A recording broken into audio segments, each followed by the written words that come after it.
Welcome to episode not 10 of the G5 Hive, where we aim to bring you all the honey from week 9 in G5 college football. What's going on, Luke? How you doing tonight? Pretty good. I can't believe it's only Monday.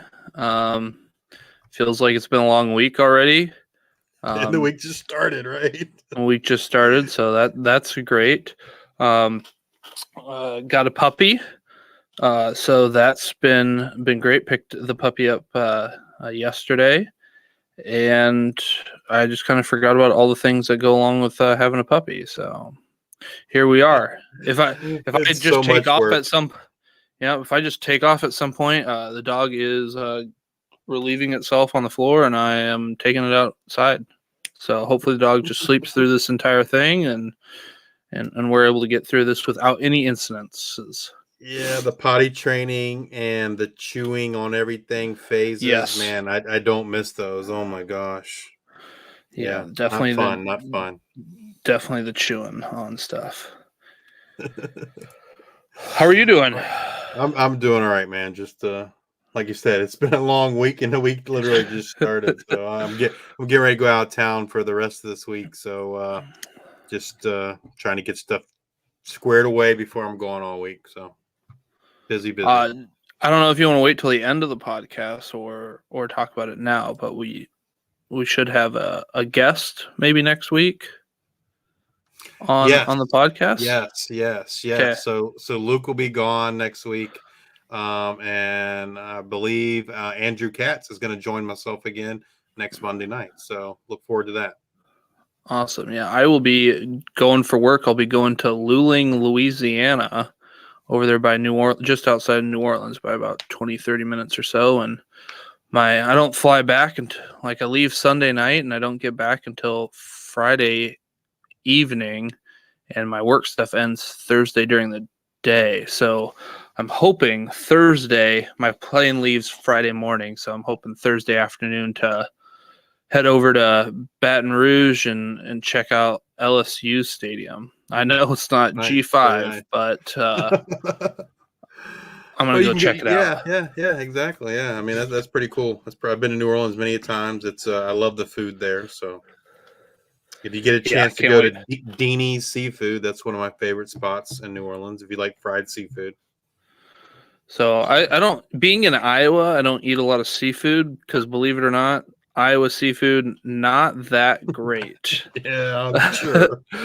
So I eat a lot of pork and beef. So we do have our cows and pigs here, and Yep. corn. I mean, in the summer we got our corn. So all right. Well, hey, what's the swarm need to know? What are our news and notes for this week, Justice? So we're going to start off kind of going over a few of the games that we were excited about last week. The first one was the Conference USA showdown between Liberty and Western Kentucky.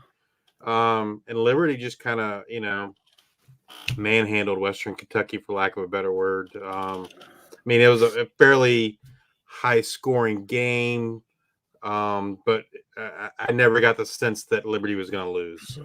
So during the week, I don't get to watch a lot of the games. Like Saturday, like most of the Saturday games, I get to catch. But during the week, um, my wife works at night, so I'm dealing with kids and whatnot. So I did not get a chance to watch this, but I did just look at fan tracks at like about halftime, and like Austin Reed hadn't really done much or whatnot. And then the next morning, I look at it, and he's got like 36 fantasy points. So Yeah, kind I of mean, what they did a happened there in lot. that They did a second half? lot. Yeah, a lot of garbage time stuff. But Liberty never was really, like, in my opinion, it was never being challenged by Western Kentucky. It's just kind of a shame that this Western Kentucky offense has kind of turned into what it's turned into, with Drew Hollingshead as OC there. His offense is so much more dink and dunk, and which I guess we should have saw coming, which I think we did to a certain degree because he came from Mike Leach. But I think there was also the feeling that, hey, Helton would say, hey, this is the offense we've ran the last 2 years. It's worked well for us. You need to incorporate some of this into your scheme. And it appears that didn't happen, in my opinion. And to be honest with you, I fear next season that it's going to be even worse with Reed gone and Corley gone. It'll be even worse. You know, Do you want a Corley's. piece of this offense next year? I mean, if I already own some pieces, like I'm probably just going to hold on to them. But just because I pretty much got them for free, right? Like a Bronson Barron, maybe, or a Dalvin Smith, or trying to think some of the other receivers there. But I am certainly What's the I would why am I avoid any forgetting? of them in a draft. I'm blanking. It's like the quarterback starts with a V. Is it the Veltkamp, yeah, yeah, like I think it's going to be Barron next year, Bronson Baron? Barron. Okay. Um, uh, like I said, if I own those guys, maybe I'm just going to hold on to them, right? Because I already got them. But in next year's drafts, I I I, I think players like Barron, assuming he's the starter, or Veltkamp, whichever's the starter, and like a Dalvin Smith, are going to go way higher than they should. Now, if Dalvin Smith retains his tight end eligibility again, that makes sense if you're going to play him at tight end. Hmm. But if you got to play him at receiver, like you're going Was to it be drafting him way higher than I was it think he's going to produce. Madison? Is that the other one? Michael Matheson. Yeah. He can come back, right? He was hurt. He's been hurt all year, hasn't played. So, yeah, I don't know. I think the Western Kentucky offense gets even worse next year. So for me, it would be an avoid unless I already owns pieces. All right, then we got the MAC showdown, Miami of Ohio versus Ohio, and this one, Ohio just does it. It kind of looks broken right now. Ohio doesn't look like it looked like earlier in the year, and Or last Miami of year. Ohio's defense. This was more about Miami of Ohio's defense looking great than it necessarily was about Ohio looking that poor, in my opinion. It was just that the Miami of Ohio defense just, suffocated Ohio. But I mean, you can also say Ohio hasn't been what we expected this year, especially the last few games. But overall, for the generalization of the season, Ohio didn't look like it looked like the first, 3 games of the season. They just beat Iowa State, kind of riding high, and then it's kind of wheels are kind of coming off. So, Yeah, the one. I mean, I didn't get to watch any of this game, but the one fear I had, and I think I mentioned last week, was my Gage Larverdane shares with Avion Smith at quarterback.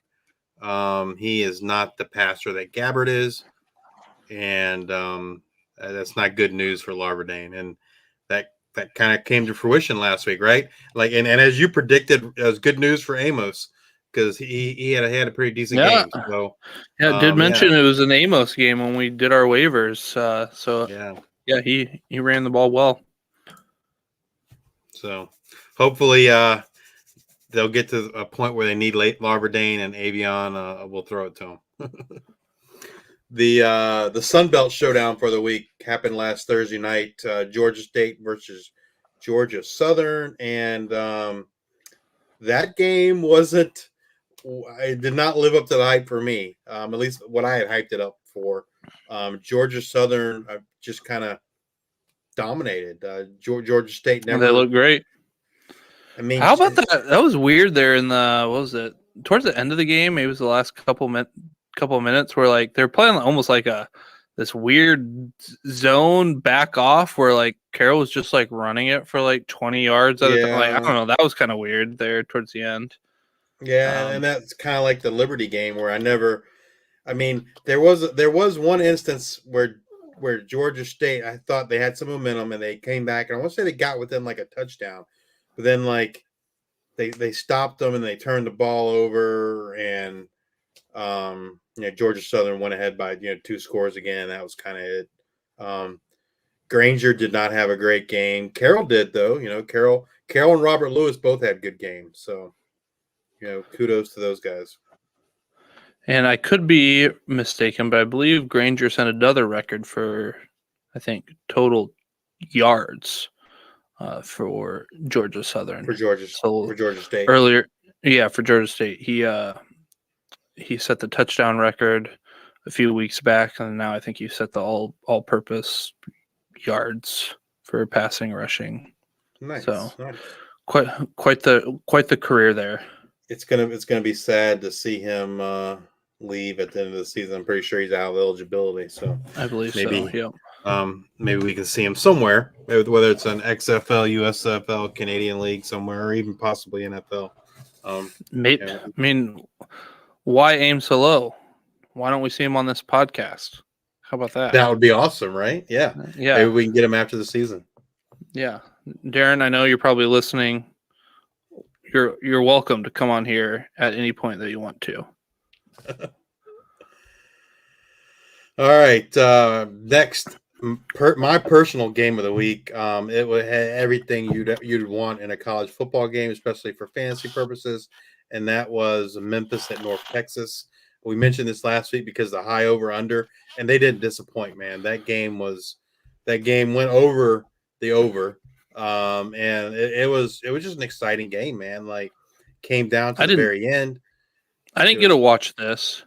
But did Memphis win it or did North Texas lose it? Memphis won, I feel like. I mean,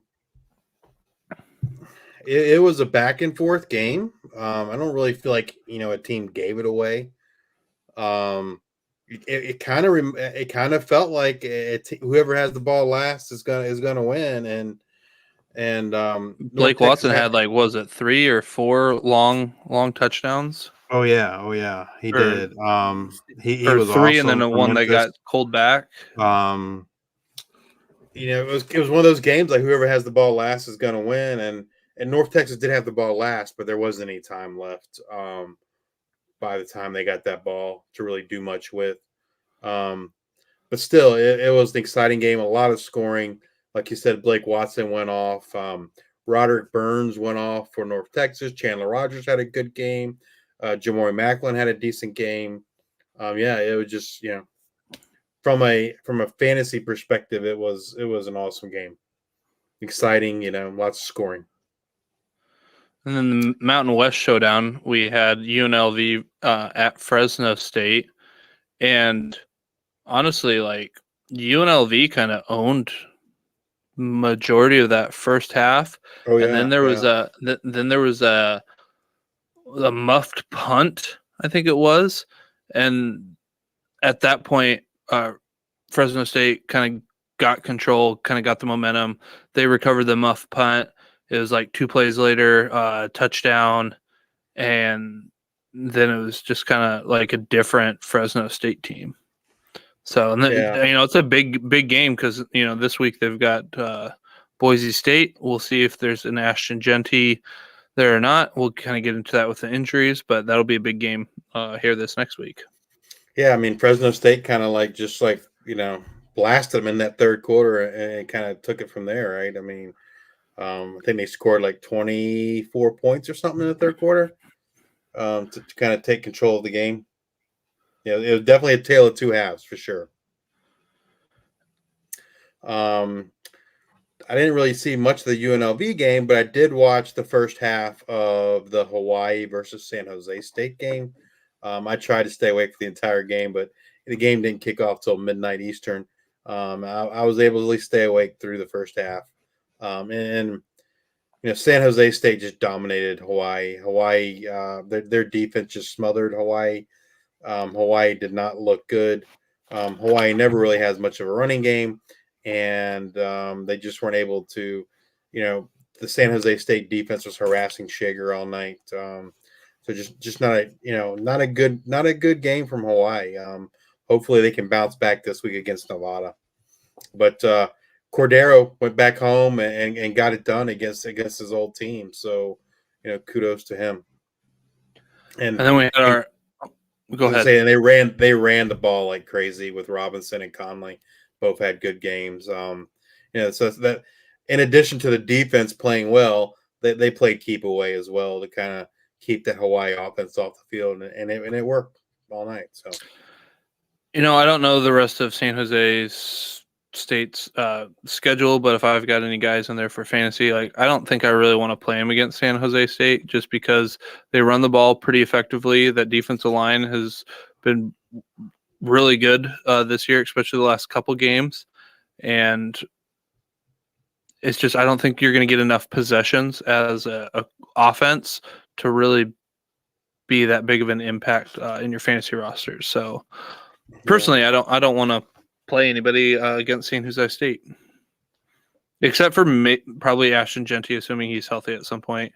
But we'll get back. We'll get to that later in George Halani's back. So I don't know. yeah. Then we had our Snow Bowl for Air Force versus Colorado State, which was a wild game in general here. And then Yeah. The fans. I don't know if you saw that they got got a 15-yard penalty. Yeah, they got warned for throwing snowballs, and then they kept doing it, and then they got a penalty, and then security like pushed them up, like didn't let anyone like sit. to like the 19th row or something. They had to move back. But I mean, it's all. I always enjoy watching football in the snow, but it definitely. I mean, that's not good for Colorado State, right? It doesn't really bother Air Force as much. They're ground and pound. They're not throwing the ball around. But obviously for Colorado State trying to throw the ball, it just wasn't. Wasn't a great showing. And plus Air Force defense, they're pretty good defense too. And like you said, they limit possessions as well. With that triple option run based offense. So, a game I did watch the full game was ODU JMU. And, shocker, you watched ODU? And I was impressed. I mean, I didn't expect us to have a chance to win the game, and we did. We had a chance. We have no one to blame but ourselves. Just made too many mistakes, self-inflicted mistakes. He missed the opening possession. He missed Javon Harvey wide open in the end zone, like 10-yard pass, and he overthrew him. Some people say Harvey should have caught it, but he tried, but it was just, it was a really high pass. That to me, that was more on the quarterback. I was very encouraged by what I saw by Old Dominion. They ran the ball really well against JMU. They ran the ball for more yards against JMU than anyone else has all year. Both Keyshawn Wicks and Kadarius Callaway both had decent games. So I was very encouraged. Our play against JMU, and that's probably the toughest team we play all year. And so I now have some hope that we will get bowl eligible.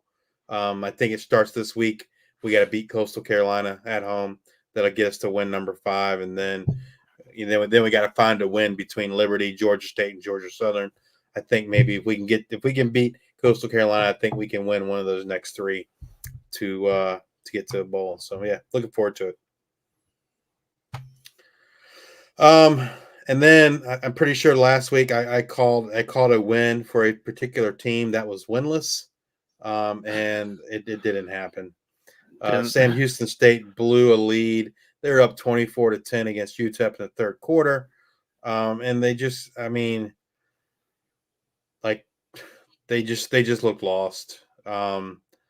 It's just kind of like it's like someone turned the light switch off, and UTEP came back and won the game. And that's just kind of like 2 weeks in a row where I felt like Sam Houston State kind of had the game and they ended up losing it. I'm going to call it now. They win this week.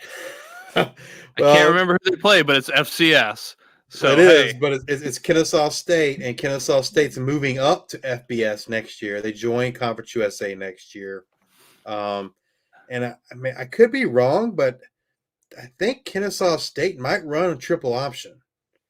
And if that is the case, then that could certainly give Sam Houston State some trouble, just because it's not an offense you play all the time. So It yeah, could, but I am under the impression that Sam Houston State does not want to be winless and in lose to Kennesaw State. Yeah, I agree. I feel like they're going to be foregoing fourth to downs. Their Shoemaker's going to be throwing the ball a lot.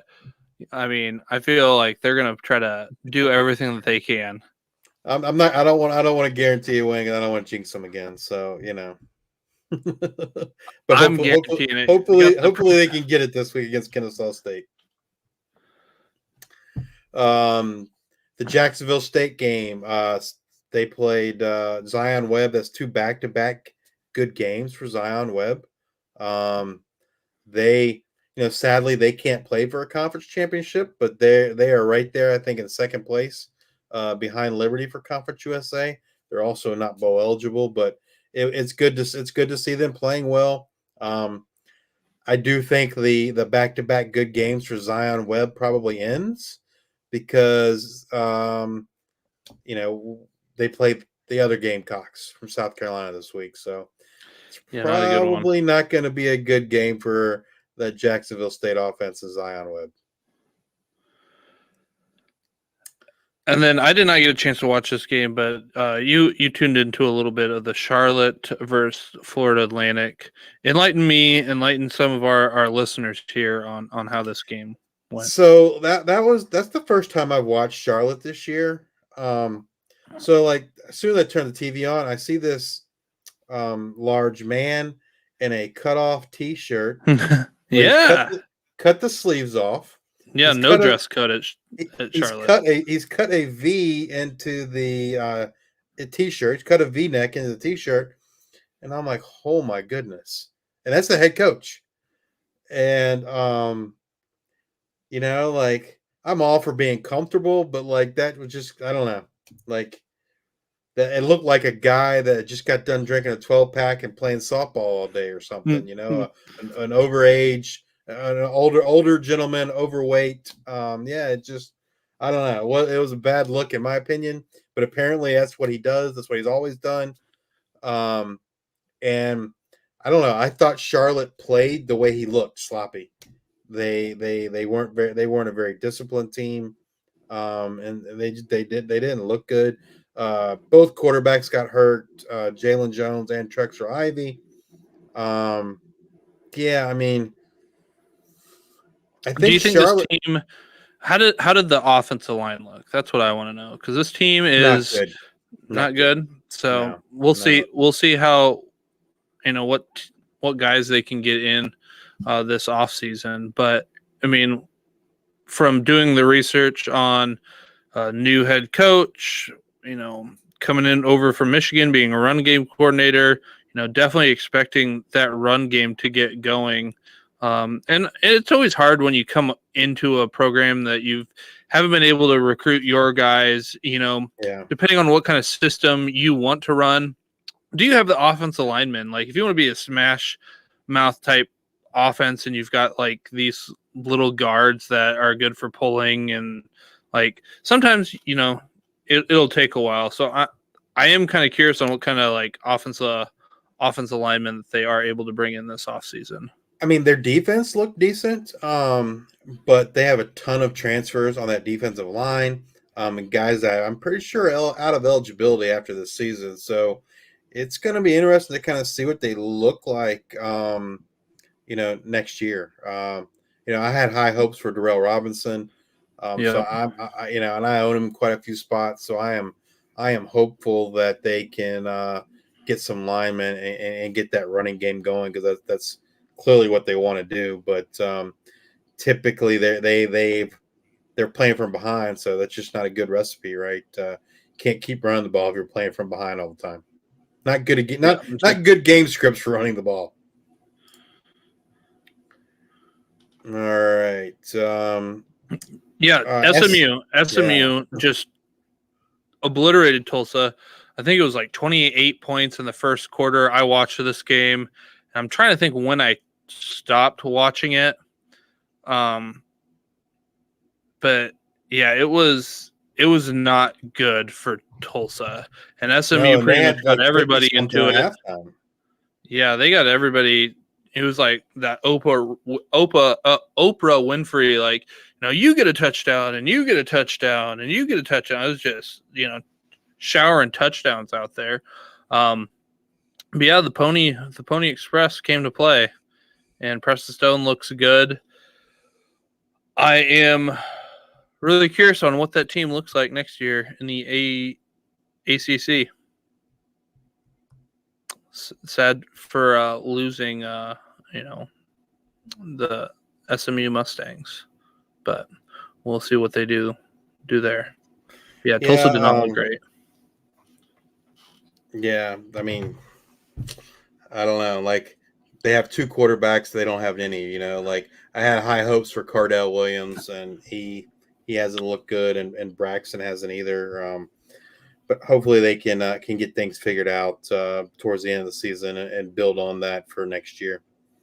I did watch the Eastern Michigan game, and Western Michigan they just ran the ball all over Eastern Michigan. They had Buckley, Salam, Keyshawn King got in on it. It was, Western Michigan was just running like crazy against Eastern Michigan. Great. It was an entertaining game. Definitely a rotation there. And I didn't quite understand. Like, at first I thought they were like taking series between Salam and Buckley, but then sometimes that's not what happened, and so I'm not really sure what the rotation was, but definitely a rotation between those two guys. Keeping Buckley fresh. As a Buckley owner, I was a bit disappointed because I wanted him to get more carries, especially at the goal line. There was one series where like Buckley did all the work, and then they put in Salam, or it wasn't even Salam, it was some other guy. And I think it was They're only not the worst. And they put him in to get the touchdown. And I'm like, oh my gosh, seriously? Like, You do all that work and then you don't even get the touchdown. I mean, Buckley had a good game. He had 2 touchdowns, but like it could have been so much better. Sadly, that rotation is likely to continue because I'm pretty sure Salam comes back next year as well. Troy defense slows down Texas State. Texas State has been throwing the ball pretty well. Honestly, like, I want more pieces of that offense. Looking forward to next year. But Troy's defense is for real. I talked about. Yes, they are. They're G5. They're one of the best defenses in the G5. Talking about who was it? No, not SMU. There was I can't remember. Oh, San Jose State. I was like, I don't really want to play anybody against San Jose State. I definitely don't want to play anybody against SMU's defense right now and Troy's defense. Like, those two teams are just crushing it. And we, oddly enough, Troy's offense throwing the ball pretty well too, and not just running. So it's a good squad this year. Yeah. Yep. Troy, like you said, San Jose State, JMU. They're some of the better in Air Force too. Some of the better defenses in the G5. So when you play them, be careful who you start. Because they're pretty effective defenses. And then we talked about it a little bit earlier, but injury-wise, Ashton Genty was in street clothes the second half, and George Halani was back this game, which, good thing he was back with Halani getting hurt. Boise State really crushed Wyoming from a defensive standpoint. That defense came to play, but I was under the impression that Halani would not be back until around the Thanksgiving time. So not sure what happened, but coming off that bye, must have got nice and real healthy. And they probably, were easing him in, and then, maybe had to change a little bit of that once Chinty got hurt. So yeah, and something to know. As you mentioned, Harrison Whaley returned, but he wasn't very effective against that Boise State defense. But hopefully he can get back on track this week for Wyoming. And then Rasheen Ali, people are wondering, is he going to play? Is he going to play? Is he not going to play? Well, he played. I mean, He did play. I Marshall mean, didn't he look was just Marshall didn't yeah, look they very didn't look good. good. No, no, I mean, their offensive line, from a passing standpoint, Fancher didn't look good. They played Cole Pennington. Yeah, Marshall, yeah. I mean, it seems like Marshall's kind of fallen apart here the last couple games. Hopefully getting a healthy Ali back can kickstart them for the rest of the year. But yeah, it wasn't a good game for Marshall. Coastal Carolina beat them pretty good, and Grayson McCall was out, so that was kind of shocking, Yeah, right? yeah, that for They sure was rotated shocking. Jarrett Guest and Ethan Vasco. Yeah, and I have it further down in the injuries, but Braden Bennett, he didn't play Saturday either. Don't know why, but he did not play on Saturday. So yeah, kind of shocking that Coastal beat him as bad as they did with no Grayson McCall and no Braden Bennett. So Well, another surprising note: Nate Noel returned, but yeah, 3 he didn't do carries, much. 8 yards. I don't think he had anything in the passing game. Kanye Roberts was the guy. He had 13 carries, 109 yards, a touchdown, and then 2 receptions for 11 yards. You would think, scoring 48 points, that Noel would have had a bigger role. So he must, still be easing in from his injury. Yeah, my guess is he's not fully healthy, right? Or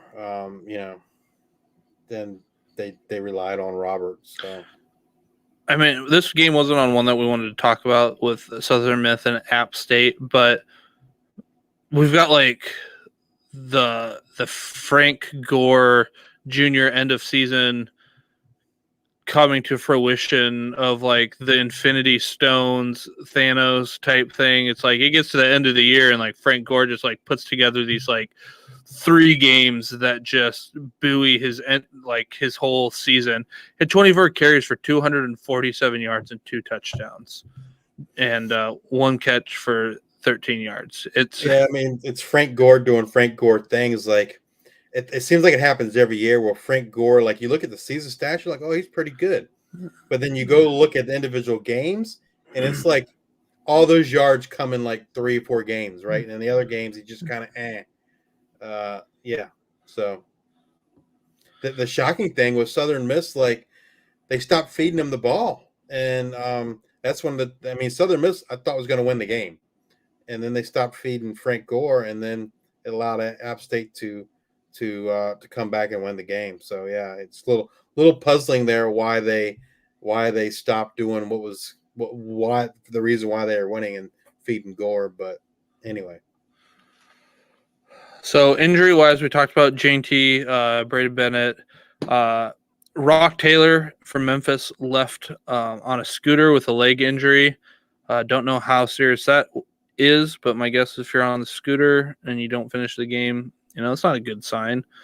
Torrey Horton for Colorado State was injured. Trying to remember exactly. He was banged up a little before the game too, right? So Yep, and talked to a source out in Colorado State, and they said he's going to be day to day just going forward. So if you own any Torrey Horton shares, those games are a little bit later. I'd always have an option. Like he's good, but like he's playing at less than 100%, and at some point, he's just going to get ready for the NFL. Would be my guess. So Justice Ross Simmons, we talked about it a couple weeks ago when Andrew Katz was on. That I don't think it was said on here, but he had stitches.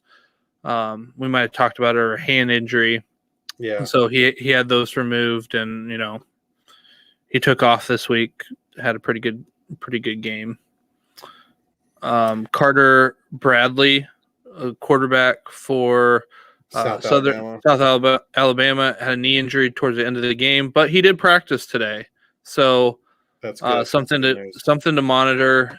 I don't know if I really want a part of this South Alabama. I don't really know what to think about this team come next year. Having a new quarterback, I just don't know if they can slot him in and things just continue to be this well-oiled machine. Yeah. Like, Yep. when Well, what's his they name? lose Bradley. They'll lose LaDamian Webb. But they Yep. do have Kentrell Bullock. Colin Lacey should return. The question, I guess, the biggest question is going to be who's the quarterback, right? Yep. And then kind of like on the opposite side of that is like JMU's quarterback. I'm trying to think. Why am I forgetting his Jordan McLeod? McLeod? Because it's almost like you can just put any quarterback in there and they're going to produce. It's like it's this well-oiled system. Like, all right, come in because who did they have last year? Who tore it up? Gosh, I am awful with names today. Todd Centeio. Todd Centeio, like he crushed it last year. And then you bring in another quarterback, same results. Another quarterback next year, I'm just going to go ahead and trust the system and same results. But yeah, and then Brendan Lewis also with an injury. Yeah, and Sean Dollars as well as Nevada. It's not. I mean, if you're starting Brendan Lewis and Sean Dollars, you're in a pretty deep league, right? But kind of want to let folks know that both of those guys got injured this week, so stay tuned to see if they're able to come back. This coming week. Our G5 over P5, we almost had an upset. UConn, they played them tough. They lose to Boston College. I watched most of this game because it was actually really close to most of the game. But Boston College kind of took control. They ran the ball pretty well, but Thomas Castellanos got banged up or something in the second half because he was kind of limping around and he had a sleeve on his right leg. So that's something they play Syracuse. I know we're G5, but if you do have Thomas Castellanos in your leagues, they play Syracuse Friday night. But I would assume he's going to play, but a lot of his values on running. But yeah, UConn looked pretty good. Just came up a little bit short there at the end. Yep. And top 25, all the teams moved up, man. Air Force is up to 17th, Tulane 21, James Madison 23, and then there's two other G5 teams getting votes. So if you extended it based on the votes, Liberty would be at 28 and Fresno State at 29.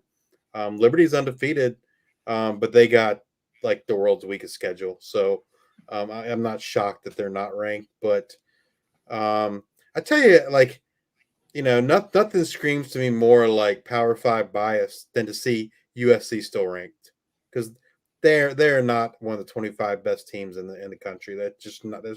They're not.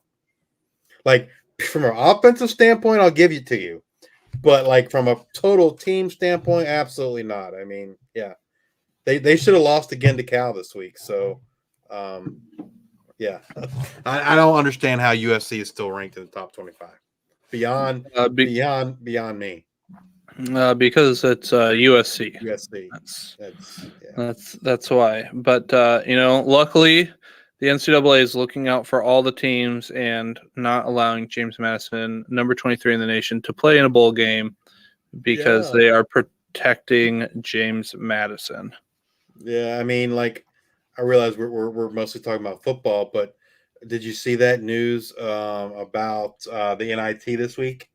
Yeah, you sent that to me. I didn't get a chance to read it all because at the time I was out on a date with my wife, out frolicking around Davenport, Iowa. But so basically, enlighten us. So basically, what they did is, it used to be if it was a conference champion, if they didn't win their conference tournament, got an automatic bid to the NIT, right? So that was huge for your mid-major schools, right? So what they did is they got rid of that, and they're giving a guarantee to the Power 5 conferences, to the big schools. So yeah, they just basically swapped it. They swapped what was a guarantee for smaller schools to a guarantee for. So now now I'm going to guarantee the 8th place team in the ACC a bid versus the conference champion from like the CAA, for example. Yeah, freaking terrible, man, terrible. Like, yeah, I don't know. They gotta give them that money. they continue to find ways to screw the small guy. But hey, let's go on to a happier note with our players of the week. Heck yeah. So I went with K'Ron Adams, 34 attempts, 234 yards, 3 touchdowns on the ground, 2 receptions on 2 targets and 6 yards. He had 44 points and full point PPR for UMass, and they get their win over Army. 21-14, K'Ron Adams was the offense. And I went with a former Old Dominion player, Blake Watson, running back for Memphis Tigers. Like we said earlier, I mean, he was electric in this game against North Texas, which they won 45-42. He ended up with 169 yards rushing, 2 rushing touchdowns, and 5 catches for 100 yards, so 269 total yards on the day. Man, like I hope there's I hope there's a spot for him somewhere in the NFL. He's just so electric, man. Like I think I want to see him keep playing after this year somewhere. Let's hope. I mean, the NFL is devaluing running backs, but I think for sure he can if he doesn't get drafted, he can latch onto a team, get on a practice squad, and maybe make that roster. Memphis, even though and again, just awful with names, even though their coach, goes over to Florida State, Memphis is kind of known for getting Norvell. Memphis has been kind of putting in these running backs into the NFL. So even after Norvell left, I think Gibson was, by the time he graduated, Antonio Gibson wasn't a Norvell guy. So there's a chance. Yep. Memphis has a pretty rich history of putting running backs in the NFL, so hopefully Blake Watson can continue that. All right, now we're going to go to our top producers in the G5 quarterbacks with Luke. So again, if you're watching, you can see our graph here with names and whatnot. And if you're listening on the audio medium, I suggest you come and check this out on YouTube. So I'm not going to go over through everything, but we've got 2 new guys on here. We've got Chandler Rogers and Carter Bradley. Chandler Rogers from North Texas, Carter Bradley from South Alabama. So Chandler Rogers has 34 pass attempts, 12, which ranks 12th, and 272.5 yards passing, which ranks 13th. Honestly, I don't know what North Texas was doing all year and why Chandler Rogers didn't get more run there at the beginning. Seems like maybe, hey, they rectified it. He's playing pretty well here, and then hopefully going forward.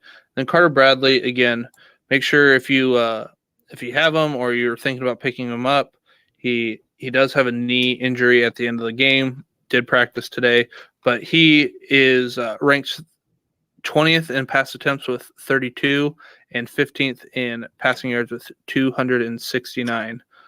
Grayson McCall stays in there.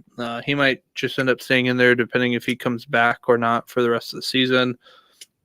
But everybody else is a name that's already been in there. So I don't want to belabor or beat a dead horse with these names, but they are E.J. Warner, Temple.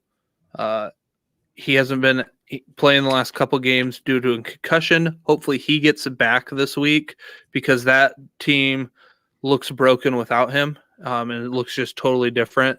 So sounds like things are trending up for E.J. Warner this week, which will be good. And then Davis Brin, Georgia Southern, Austin Reed, Western Kentucky, Braden Shager, Hawaii, Braden Fowler, Nicolosi, Colorado State, Mikey Keene, Fresno State, Nicholas Viato, Middle Tennessee State, Jacob Zeno, UAB, Seth Hennigan, Memphis. Then you got Chandler Rogers slides in there. And then JT Daniels at Rice, Frank Harris at UTSA, TJ Finley, Texas State, Joey Aguilar, App State. Then we've got Carter Bradley at South Alabama and Grayson McCall at Coastal Carolina to round out our top 2020 guys. All right, moving on to our running backs. We do have three new guys this week. Frank Gore Jr., Makai Hughes out of Tulane, and Ishmael Made out of Texas State.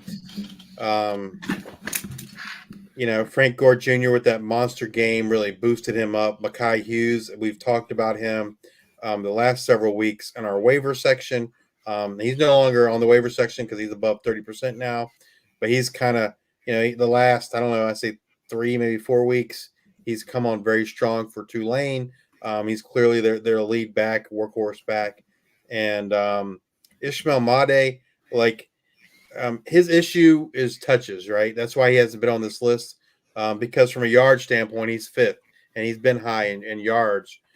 He just doesn't necessarily get as many touches as some of the other guys, and so that's why he hasn't been, you know, in our 2020 bucket for running backs. And he just made it this week. He's in at 20th on the touches end, but like I said, fifth in yards.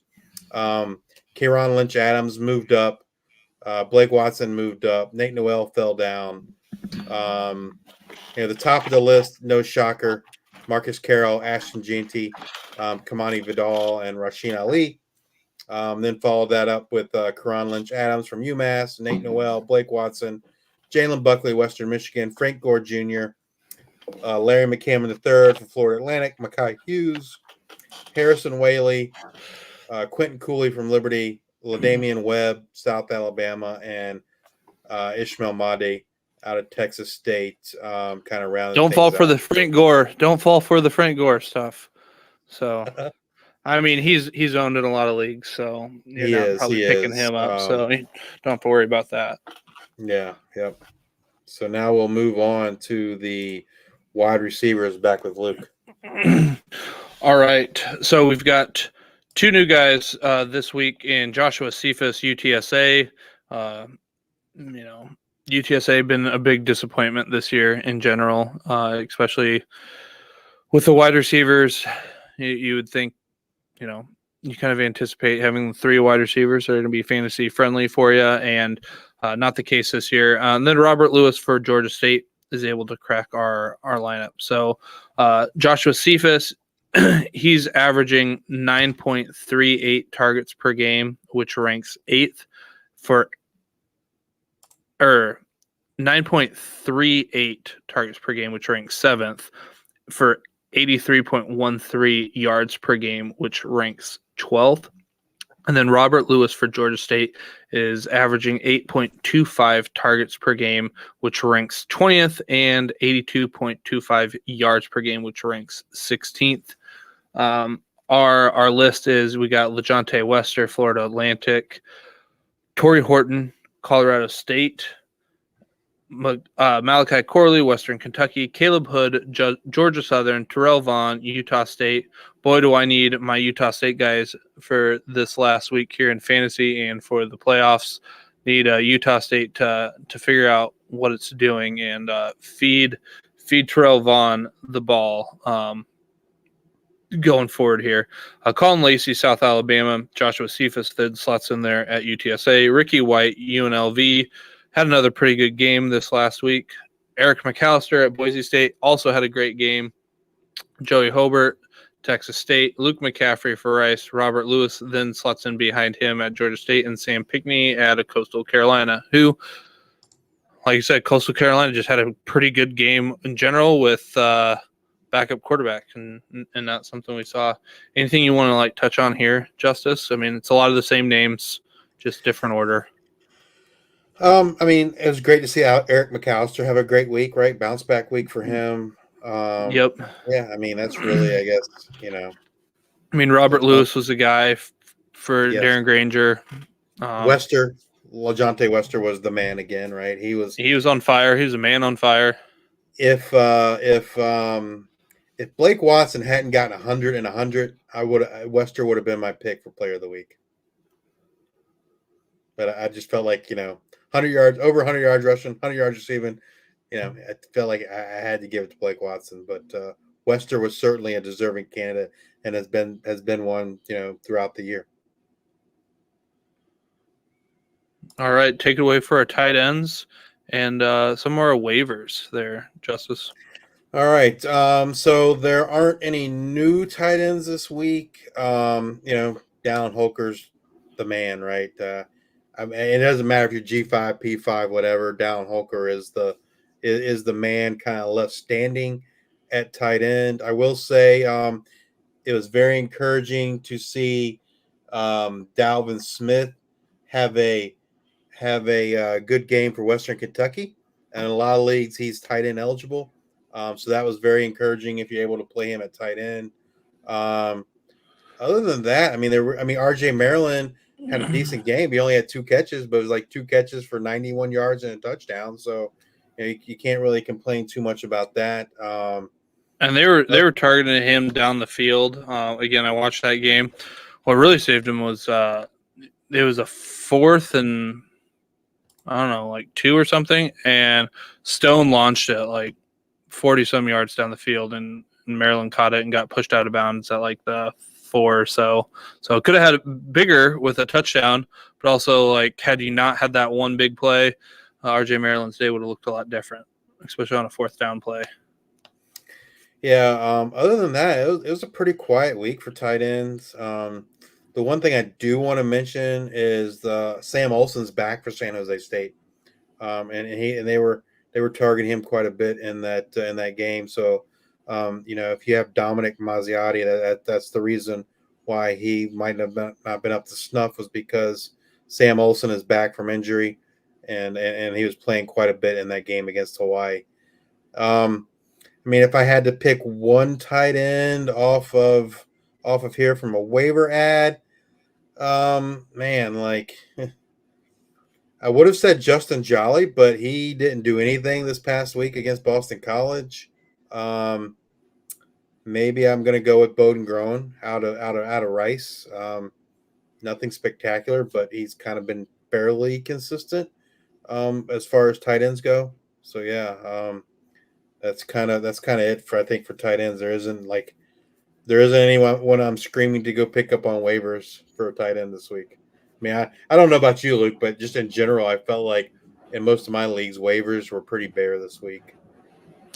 Yeah, most of my leagues. I do have one league that is unlimited pickups as long as you have a budget. I'm in that league with you. I don't have a budget, so I kind of stopped looking because I can't really pick anything up. And then my other ones are limited waivers, and I blew my pickups pretty quick. I like to get a good bang for my buck. If I'm gonna spend all my money right away because I want my players as long as I can.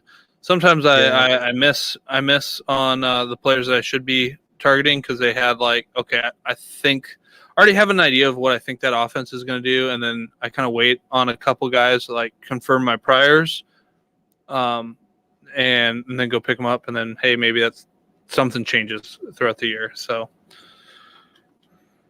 I can appreciate that.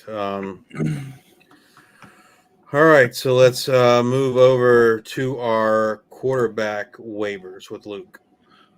All right, so quarterbacks, these are 6-point passing touchdowns.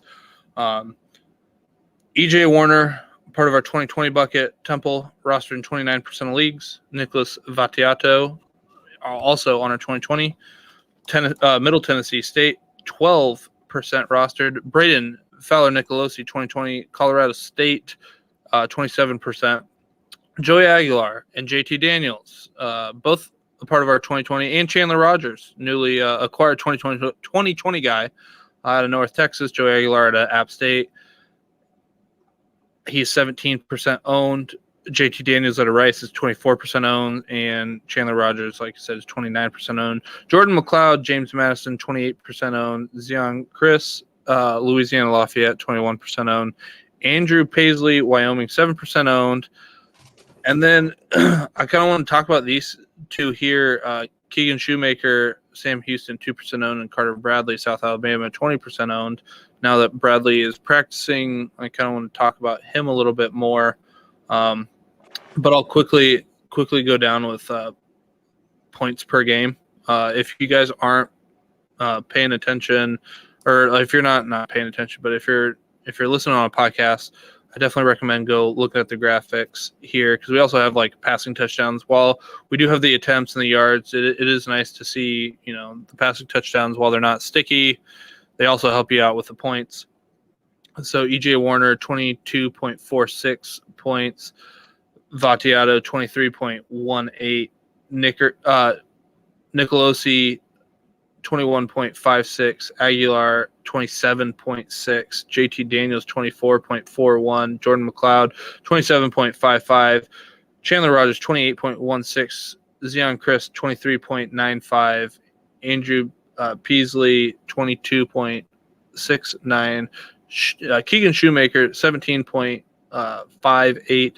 And Carr Bradley, 18.42. If you can get 25 points from a quarterback still on the waiver wire,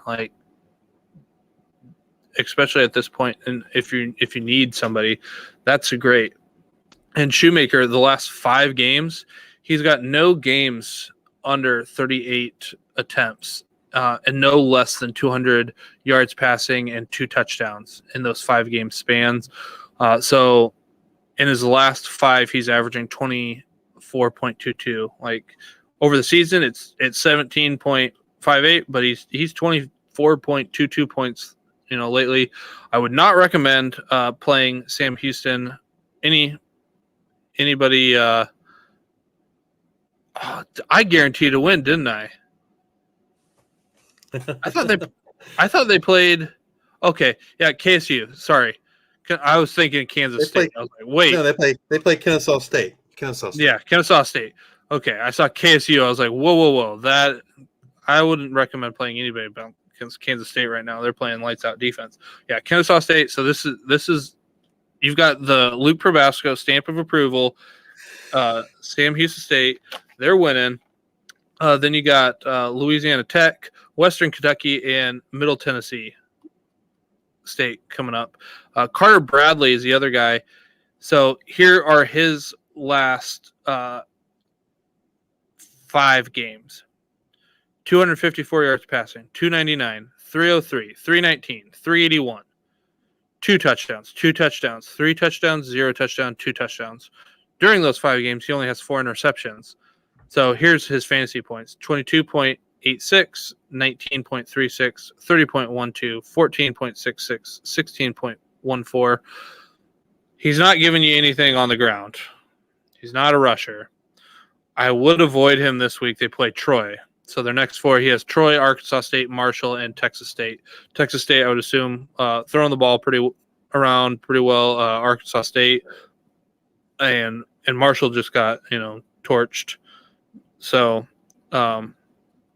avoid Troy this week, but assuming Carter Bradley knee holds up, I might hold him out for that game against Troy. So, but yeah, those are the 2 quarterbacks I really wanted to talk about there: Keegan Shoemaker and Carter Bradley, knowing that he did practice today. What do we got for running backs, Justice?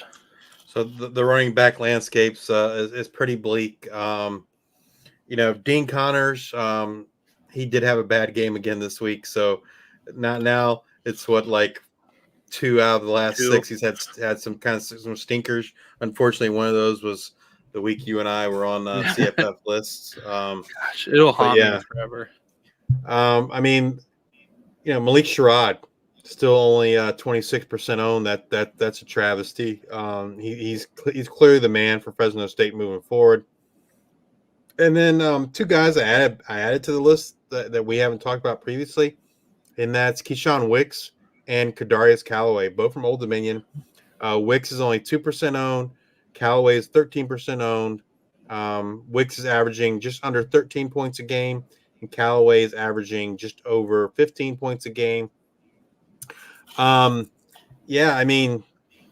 of those guys, I don't know that either. I guess if I had to say, is one gonna pop off a mega week, it's probably Callaway, because he's kind of got that breakaway potential. But it is definitely a rotation between these 2 guys.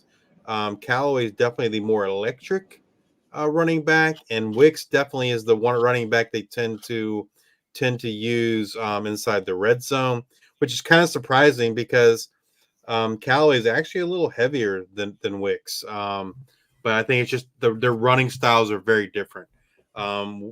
Callaway's, like I say, he's more electric and shiftier, whereas Wicks is more like the bulldozer kind of running back. So yeah, those three. And Jacob Cabote. Jacob Cabote had a big game this week for Louisiana Lafayette. Maybe he's taken over that backfield, and he's got wide receiver and running back eligibility. A little bit of a cheat code there. Terrion Stewart still only 23% owned as well. So the running back's a little bit bleak, but it's not all hope is lost. These guys can definitely help fill in, and could potentially give you a 15 plus point a game anytime. So yeah, that'll take care of the running backs. On to our receivers with Luke. All right. So wide receivers roster 30% or less. I got quite a few names here. I'm not going to talk about all of them, but I do want to mention some of these guys. And this just, when I was putting this list together, really made me think of how I drafted this year. And I really like wide receivers. I like to build my team around wide receivers in full point PPR leagues. But the waivers on running backs have been hard this year. And it's like each week trying to get that group list together. On this list, if you're not watching on YouTube, it is 2, 4, 6, 8, 10, 12. I got 16 wide receivers on here. And other than Chase Sewell, who kind of just has come on late here for East Carolina, he's averaging 8.99 points per game currently as a freshman. Nobody else is under 11 points. And a lot of these guys are in that 15-point range, and you've got, upwards of Noah Smith for Sam Houston getting you 18 points per game. So I just think it's you when you draft, need to go after those running backs, and you can always find wide receivers, and you only, have a running back or two that you're going to that are going to be out there. It is typically only one running back on the field at a time. Well, you've got some of these offenses run 5 wide receivers. So I think you can, that just kind of something that hit me as I was putting this list together. But we got Lawrence Keys, a third out of Tulane, 24% rostered. Tyrone Howell, UL Monroe, 11% rostered. Sean Atkins, South Florida, 22%. Jalen Moss, Fresno State, 14%. Elijah Metcalf, Middle Tennessee State, 9%. Amari Thomas, UAB, 9%. Cole Wilson, Texas State, 6%. Noah Smith, Sam Houston, 27%. Chase Sewell, East Carolina, 2%. So Chase Sewell, I just kind of want to mention, Justice has mentioned him the last couple times, but he had 11 targets. He only got 4 receptions, but it's 54 yards and a touchdown, good for 15.4 points. And he's a freshman for East Carolina. So don't know what they're going to do. I don't know what they're going to do at quarterback going forward. But if you're in Dynasty, things like that, a good name to maybe pick up for free if you got waivers, if you got unlimited waivers, a good name to pick up there. Reggie Brown, James Madison, 23% rostered. And then I want to talk about Elijah Surratt out of James Madison. He's 7% rostered, averaging 15.3 points per game on the season, 4.9 receptions on 6.1 targets, and 74 receiving yards per game. So his last 4 games, he's had 8 targets. He's averaged 8 targets, 6 receptions, 101 yards, and 0.75 touchdowns. He's had a touchdown in 3 of his last 4 games, and it's 1 touchdown, 1 touchdown, 1 touchdown, and then a game where he didn't. So I don't want to say you can rely on touchdowns, but that's Elijah Surratt, the last 4 games, doing pretty well. Then you've got Jabri Barber, Troy. Talked about Troy throwing the ball around pretty well. Only 2% rostered. On the season, he's 14.66 points per game, 5 receptions on 8 targets, 75.25 yards per game. His last 4, his targets counts are, and I'm going furthest back to this last week. So you've got 9, 8, 10, 11 receptions, 7, 4, 4, 10 reception yardage, 121, 22 dud, 138, 160. His fantasy points are 19.1, 6.2, 15.8, 32.8. And he only has 1 touchdown during that time. And that comes in that 32.8 game. You've got a ceiling of 30 plus points out there on your waiver wires at 2% owned. I think good name to go get. They've got South Alabama, UL Monroe, Lafayette, and Southern Miss. So pretty good end of the year for Troy. And then Justice Ross Simmons, Colorado State, 18% owned for the year, 12.56, 4 receptions on 6.5 targets, and 63.13 points. Torrey Horton got hurt. He's going to be day to day, every game. The last 2 games, Justice Ross Simmons, since getting his stitches out of his hands, are 5 targets and 13 targets.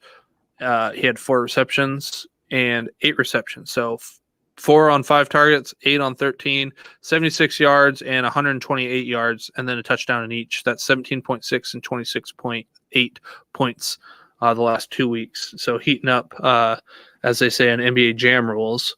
One more, and we are on fire. And then the last name I want to talk about here is Jamal Pritchett, South Alabama, 1% owned, 13.39 points per game, 4.3 receptions on 6.6 targets, 67 receiving yards per game. He is a sophomore. In the last 5 games, here are his targets. Again, from the furthest to now, 6, 9, 6, 6, 17. Receptions, 6 for 6, 3 for 9, 2 for 6, 11 for 17. Yardage, 62, 65, 25, 122, 168. He's got 3 touchdowns over those 5 games. His fantasy points are 12.2, 15.5, 4.5, 17.2, 39.8. As a sophomore for South Alabama, again, don't know what that team's going to look like next year. If you've got a chance to pick him up, he's a sophomore. Again, maybe a dynasty stash. And definitely if you need somebody to get you, like he's putting up, if you want 15 points, put him in your lineup. I mean, who's going to say no to 15 points? And then just something I wanted to mention, Rock Taylor, he's out there. He's available in 18% of leagues, 14.19 points per game. He does have that lower leg injury. Not sure how serious that is. So, but 14 points that you could add if he is good in your lineup here later. Also makes me want to mention Demir Blankumsey, who's 6% rostered. When Rock Taylor went out, he went 4 for 6 for 80 yards and got you 12 points. And he's on the season averaging 11.6 points per game. So that, I don't know, probably means more Blake Watson, honestly. But there's a chance that somebody steps there up in that wide receiver room. And I think it could be Demir Blankumsey. Yeah, I mean he was the man early for them, and then they kind of switched over to Rock Taylor. So yeah, be interesting to kind of see what happens there moving forward with those two. All right, let's we're gonna close things out here. I guess looking forward to next week. Let's see. So G5. The dog was chewing on some stuff, so I had to pick him up. Blue, say hi to the world. Named him Blue. Nice, my boy Blue. We got 2 G5 versus P5 this week. We already mentioned one. It's the Battle of the Gamecocks, Jacksonville State Gamecocks against South Carolina Gamecocks. And then UConn, who just played Boston College, they play Tennessee this week. I'm not hopeful that we'll get a G5 over P5 win, but anything's possible, right? Some games to look forward to this coming week. We got in the American, we got UTSA against North Texas. It's got an over/under of 69. Nice. Looking forward to a high-scoring game there. Frank Harris, Josh Cephas, Chandler Rogers, Jamori Macklin. Fire those shares up if you got them. And then another high-scoring affair from the American, South Florida against Memphis with an over/under of 67. South Florida coming off that bye. Love to see a shootout there with Byron Brown, Naquan Wright going against Seth Hennigan and Blake Watson and either Rock Taylor or Demir Blakumsey. Those are two of the higher point totals this week in all of college football. And hopefully we get some more college fantasy. Whoa! I know it's not G5, but Iowa football huge over/under this week. Was it like 30? I think it's like 27 and something. Like it's like the lowest in like ever in the history of over/unders. It's embarrassing. So I don't know. We get some Tuesday night action this week, right? Tuesday night action. Hopefully, action can start living up to its billing because it hasn't so far. But we got Buffalo against Toledo, over/under of 52.5. So Cole Schneider, Ron Cook, DeQuan Finn. Let's see some of these Tuesday night action games heat up a little bit for us, hopefully. And then we already mentioned this earlier, the big matchup in the Mountain West. We got Boise State going against Fresno State, over/under 55. This game could determine who might win the Mountain West. Hopefully Ashton Jeanty will be back for Boise State. I think they could really use him this week, as Luke said earlier. You got Eric McAllister from Boise State. They're rotating quarterbacks with Madsen and Taylor Green. Then you got Mikey Keene, Malik Sherrod, Jalen Moss, Eric Brooks on the other side. Hopefully, this will be a shootout with Jainty leading the way for Boise State.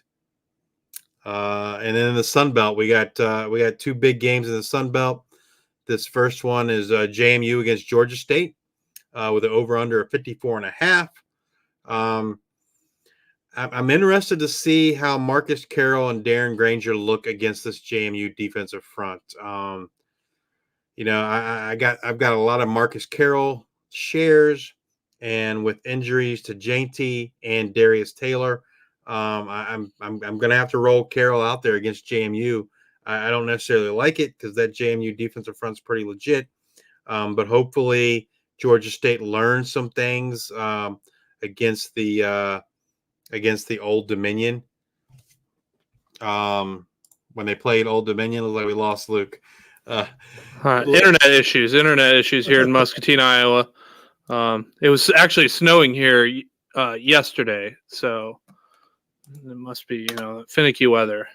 Well, hopefully JMU can or Georgia State learn some things from ODU, and they can get that running game going as JMU like ODU did. And then the last game, which I think is the highest over/under in all of football this week, is Georgia Southern against Texas State. Man, that's going to be an air it out game, right? I mean, you got to start Bryn, right?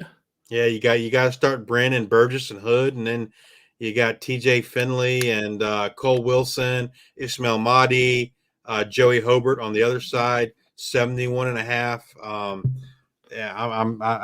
I'm looking forward to that game. So some great games here as we get towards the end of the year and kind of see these conference games. Your championship. I'm pretty excited. In one league, I have Bryn. I have Castellanos. I have Finn. And I have Byron Brown. So I might be sitting Castellanos against Syracuse. Syracuse hasn't looked that great, but I'm of those four. Who are you starting? I got to start three of them. Man, it's hard to sit like- Castellanos, but I mean, he's not really doing a lot in the air, but he's doing it on the ground. on the ground, and if he's banged up, man, that's not good. That was kind of my thought. I'm gonna go with Byron Brown there against Memphis. Yeah, I don't know. That's what I'm torn about. It's Byron Brown or Castellanos. I think I'm gonna roll with Byron Brown. It's I just the question marks with Castellanos and if he's going to be effective running the ball. I'll take Byron Brown in what should be a shootout game against Memphis. I also could play Caleb Williams, but he hasn't been playing super great lately, except for this last week. And they play Washington. Washington, yeah. I'm sitting him. At some point, you got to wonder, like, when is Caleb just going to say, "My season's done"? It'll probably be the bowl game. So, all right, we did it. That's gonna do it for us this week, and tune in next week. Me and Andrew Katz. So until then, we'll see you. Say bye, Blue.